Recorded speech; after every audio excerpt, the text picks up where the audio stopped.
My Republican friends,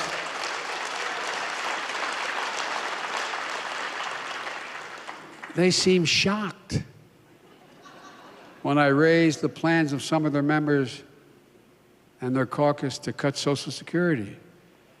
And Marjorie, Taylor, Greene, and others stood up and said, liar, liar. Reminds me of liar, liar, house on fire, yeah. Well, guess what? You know, I remind you that Rick Scott from Florida, the guy who ran the U.S. Senate campaign, has a plan. I got his brochure right here. He has a plan. Here's what he says in his plan. Let me open it up here. Sorry. He says, all federal legislation sunsets every 5 years. If the law is worth keeping, Congress can pass it again. Social Security, Medicare, Medicaid. And by the way, you have a senator named Ron Johnson. Ron Johnson on Social Security and Medicare, quote, we should transfer everything, so we have to consider everything every year. Come on, man. And then we found there was there's a senator named Mike Lee who was also yelling, liar, liar, house on fire kind of stuff last night. Well, I didn't even know this, but they played a video showing him. He said, when I said I didn't say the whole part. I said, leading Republicans want to cut Social Security and Medicare. And so they played last night something I didn't even know existed. A video of him saying, I'm here right now to tell you one thing you probably never heard from a politician. It'll be my objective to phase out Social Security, pull it up by its roots, get rid of it. Then he had, I'm quoting this now, Medicare and Medicaid are the same sort. They need to be pulled up. Sounds pretty clear to me. How about you? But they sure didn't like me calling them on it. Look, a lot of Republicans, their dream is to cut Social Security and Medicare. Well, let me just say this. It's your dream, but I'm going to, my veto pen, make it a nightmare. Here's the bottom line. All of you have been paying into the system every single paycheck you've had since you started working. These benefits belong to you, the American worker. You earned it. And I will not allow anyone to cut them, not today, not tomorrow, not ever, period. Some bad news for Republicans who are hoping beyond hope that Democrats, and Joe Biden in particular, will stop talking about their attempts to cut earned benefits like Social Security and Medicare and Medicaid. But I would offer that one good way to get Democrats to stop talking about it is for Republicans to stop trying to do it. And apparently, that still seems to be too much to ask. And I say that because even after Republicans threw a tantrum at the State of the Union, claiming, how dare those Democrats accuse us of wanting to eliminate earned benefits, here's Ron Johnson appearing on a show literally 2 days later doing exactly that. Again, it is a legal Ponzi scheme. Yes. I got accused in 2010 that I called it a Ponzi scheme. I admitted it. Yes, it's a legal Ponzi scheme. It operates the same way as any other Ponzi scheme, except that this is sanctioned by the U.S. government. But it's no less irresponsible than a Ponzi scheme from that standpoint. A legal Ponzi scheme. Does that sound like someone committed to protecting your earned benefits?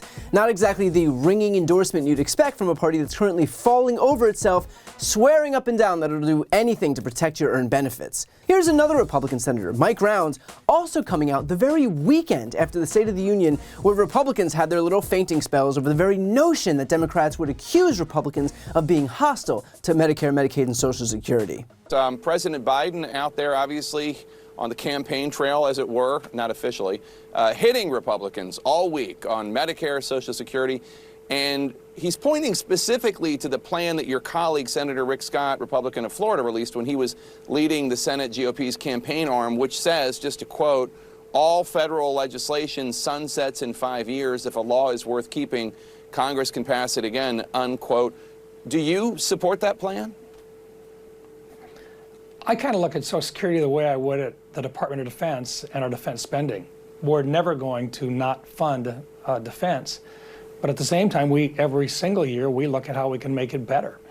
And I think it's about time that we start talking about Social Security and making it better. We've got 11 years before we actually see cuts start to happen to people that are on Social Security. And I think it'd be very responsible for us to do everything we can to make those funding programs now and the plans right now so that we don't run out of money in Social Security and that it continues to provide all the benefits that it does today. Simply looking away from it and pretending like there's no problems with Social Security is not an appropriate or responsible thing to do. So, oh, they don't want to cut it, they just want to make it better, which they've done by attempting to cut it. I mean, seriously, when has a Republican offered a single piece of legislation to shore up our earned benefits? There is literally legislation out there right now, sponsored by Bernie Sanders and Elizabeth Warren, to lift the cap and apply the Social Security payroll tax to income of more than $250,000 a year, beyond the $147,000 a year threshold that it's set at now. That would fund Social Security past 2096. Want to guess how many Republicans have come out in support of that bill? Anyone? Anyone at all? Didn't think so.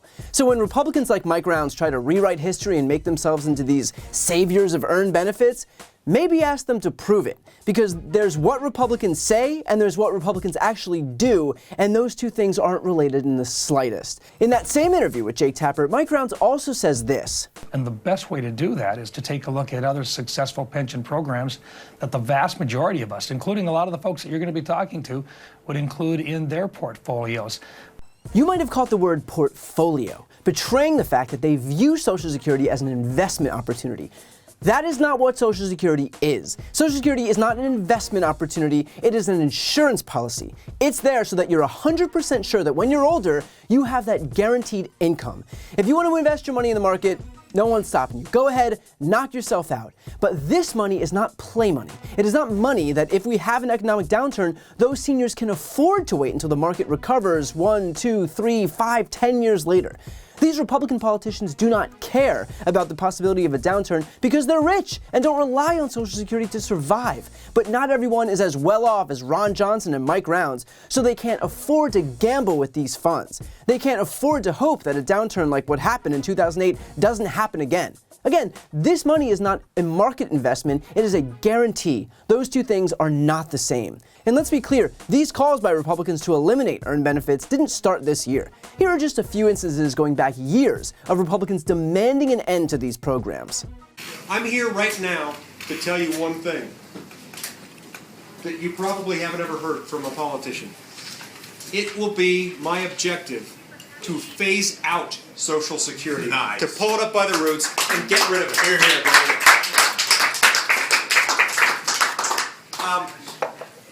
People who advise me politically always tell me that's dangerous, and I tell them, in that case, it's not worth my running. Yes, and defense spending has always been discretionary. So VA spending is discretionary. What's mandatory are things like Social Security and Medicare. If you qualify for the entitlement, you just get it no matter what the cost. And our problem in this country is that more than 70% of our federal budget, of our federal spending, is all mandatory spending. It's on automatic pilot.